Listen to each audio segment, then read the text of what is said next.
સરસ મજાના એક નવા વિડીયોમાં આપ સૌ વિદ્યાર્થી મિત્રોનું સ્વાગત છે। આજે આપણે ધોરણ 6 ની જે સંસ્કૃત વિષયની સ્વાધ્યાય પોથી જે છે ગાલા સંસ્કૃત સ્વાધ્યાય પોથી પાઠ નંબર જે 2 છે દક્ષિણ પાદમ કે જમણો પગ એ વિશે સ્વાધ્યાય પોથીમાં કે આપણે એનું સોલ્યુશન જોવાના છીએ। તો સરસ મજાનું અંગ કસરતમાં શરીરની જે કસરત છે એના ઉપર લખાયેલું સરસ મજાનું ગીત એનું આપણે પાઠ્યપુસ્તકમાં પઠન કર્યું। હવે આપણે આમાં શરૂઆત કરીએ સ્વાપોથીમાં। જોઈએ પહેલો પ્રશ્ન શું કહેવા માંગે છે આપણને। નીચેના દરેક પ્રશ્નના ઉત્તર માટે આપેલા વિકલ્પોમાંથી સાચો વિકલ્પ શોધીને તેનો ક્રમ અક્ષર કે પ્રશ્નની સામે આપેલા ચોરસમાં લખો।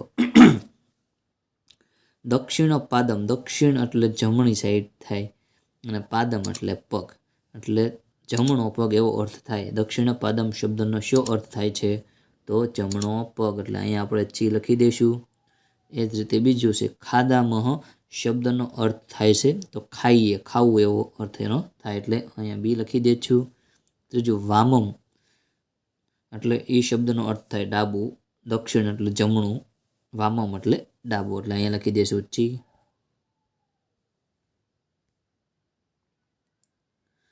ચોથો વિકલ્પ શું કહેવા માંગે છે કે મંદમ મંદમ શબ્દનો અર્થ શો અર્થ થાય છે તો મંદમ મંદમ એટલે ધીમે ધીમે। પાંચમું દક્ષિણ પાદમ પુરસ્કુરુ, હવે દક્ષિણ એટલે જમણું થાય, પાદમ એટલે પગ થાય, પુર એટલે કરો અને કુરુ એટલે આગળ, ધીમે ધીમે એવો અર્થ થશે, એટલે અહીંયા ચી લખી દઈશું। હવે દક્ષિણ પાદમ પુરસ્કૃત આ વાક્યમાં શું આદેશ અપાયો છે તો કે જમણો પગ આગળ કરો। પૃષ્ઠમ એટલે પાછળ, કુરુ એટલે આગળ, પુર એટલે કરો એમ થાય, એટલે જમણો પગ આગળ કરો એટલે આમાં પણ ચી આવશે। છઠ્ઠું છે કુરુ પૃષ્ઠમ, એટલે કુરુ એટલે કરો ને પૃષ્ઠમ એટલે પાછળ, તો કે પાછળ કરો એવો અર્થ થાય। કુરુ પૃષ્ઠમ શબ્દનો અર્થ થાય છે પાછળ કરો। સાતમું દક્ષિણ હસ્તમ શબ્દનો અર્થ થાય છે દક્ષિણ એટલે જમણો, હસ્તમ એટલે હાથ, તો કે જમણો હાથ આગળ કરો એવું થશે। હવે હસ્તદ્વયમ, દ્વયમ એટલે બે અને હસ્ત એટલે હાથ, તો અહીંયા અર્થ શું થાય તો કે બે હાથ, ચી લખી દઈશું। હવે નવમું છે સર્વાંગ શબ્દનો અર્થ એટલે સર્વાંગ એટલે અંગ એવું આવે, એટલે કે બધા જ અંગો, બે જવાબ। દસમું સર્વે મિલિત્વા વાક્યનો એટલે સર્વે એટલે બધા અને મિલિત્વા એટલે મળીએ, બધા મળીએ। બીજું ગીતને આધારે યોગ્ય શબ્દો વડે ખાલી જગ્યા પૂરો। ત્વયમ દક્ષિણ પાદમ ગોલાકાર, તો શું આવે ભ્રામય આવે। દક્ષિણ પાદમ એટલે જમણો જે પગ છે એને ગોળ ગોળ ફેરવો એટલે ભ્રામય, ભ્રમોની। ત્વયમ છે એટલે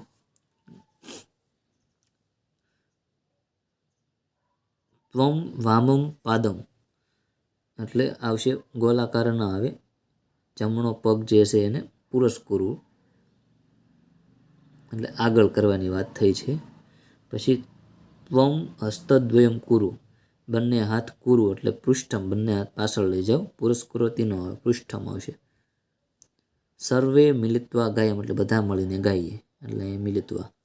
સર્વે મિલિત્વા નૃત્યામ, પઠામ નહીં નૃત્યામ છે। પછી ત્વયમ સ્વયં ગોલાકારમ, ભ્રમો એટલે ગોળ ફરવાની વાત છે। આગળ ત્રીજો પ્રશ્ન, નીચેના વિધાનોમાંથી સાચા વિધાનો સામે સાચું અને ખોટા વિધાનો સામે ખોટાની નિશાની કરો। છે જમણો બાળક જમણો પગ આગળ કરો તો કે સાચું, સાચું। બીજું હે બાળક તું ડાબો પગ જમણેથી કર તો કે ખોટું। ત્રીજું બાલાહ યુયમ ત્વરિતમ ભ્રમત, ખોટું। હસ્તોદ્વયમ કુરુપૃષ્ઠમ એટલે બંને હાથ જે છે તે પાછળ કરો એટલે સાચું। બધા જ અંગો આગળ કરો તો એ પણ સાચું આવશે। હવે નીચે આપેલા ગુજરાતી શબ્દોના સંસ્કૃત શબ્દો ગીતમાંથી શોધીને લખો। જમણો પગ એટલે દક્ષિણ પાદમ, ડાબો હાથ એટલે વામમ હસ્તમ, ધીમે એટલે મંદમ, બધા જ અંગ એટલે સર્વાંગમ, રમી એટલે ખેલામહ અને પોતે એટલે સ્વયં। પાંચમો પ્રશ્ન શું કહેવા માંગે છે જોઈએ. નીચે આપેલા સંસ્કૃત શબ્દોના સાચા સમાનાર્થી શબ્દો તેની સામે આપેલા વિકલ્પોમાંથી શોધીને લખો. સાચા સમાનાર્થી એટલે સાચું. પુરઃ એટલે શું થાય તો કે પુરસ્તાત, અને મંદમ એટલે શનેહ આવશે. હસ્તમ એટલે કર થાય એટલે કરહ. પૃષ્ઠમ એટલે એટલે આવશે પશ્ચાત એટલે પાછળ. ગોલાકારમ એટલે ચક્રાકારમ સમાનાર્થી શબ્દ. ખાદામ એટલે ભક્ષ્યયામ ખાવું, ભક્ષ્યયામ દે, ભિક્ષામ દે એવું નથી આવતું સંસ્કૃતમાં, આપણને ખ્યાલ હોય. છઠ્ઠું, નીચે આપેલા શબ્દો સુંદર અક્ષરે સાચી જોડણી શુદ્ધિ સાથે લખો. દક્ષિણ પાદમ એટલે દક્ષિણ પાદમ. ભ્રામયતમ એટલે ભ્રામયતમ. પૃષ્ઠમ, ગોલાકારમ, પુરસ્કુરુ અને મિલિત્વા.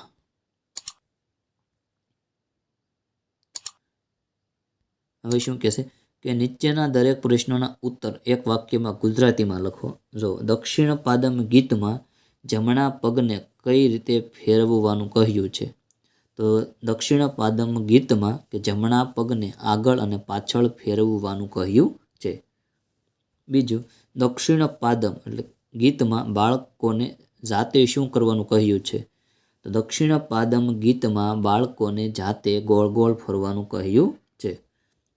ત્રીજું, દક્ષિણ પાદમ ગીતમાં બંને હાથોની કસરત કઈ રીતે કરવાનું કહેવામાં આવ્યું છે?